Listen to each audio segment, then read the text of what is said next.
Have you ever thought about making your own fuel line assembly for your vintage British motorcycle? Hey everyone, this is Curtis again with another video. In today's video, we're going to cover how to make your own custom fuel line assemblies from parts that we sell here online.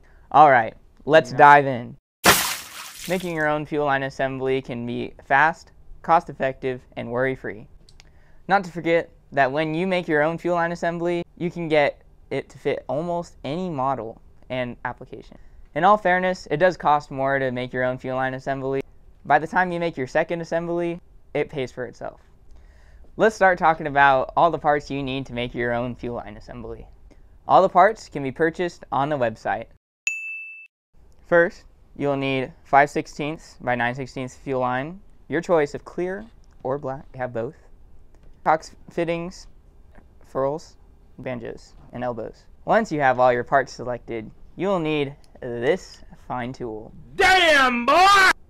This tool allows you to crimp furls onto your fuel line, allowing a leak-proof seal. Now that we've covered all the parts you need to make your own custom fuel line assembly, let's put something together for a demonstration. Assuming that you have everything ready, first you will need to select your car banjo and petcock fitting.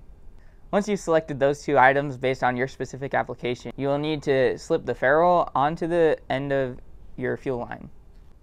Once done, insert both ends of the fuel line into their dedicated fittings. Grab your tool, spin the handle, and crimp the furl fully. And there you go, a nice round crimp furl. Alright, so that's going to wrap up today's video. If you are interested in ordering some of the parts shown in today's video, please feel free to check out all the links that are in the description provided. And as always, thank you guys for watching. Don't forget to like, share, and subscribe.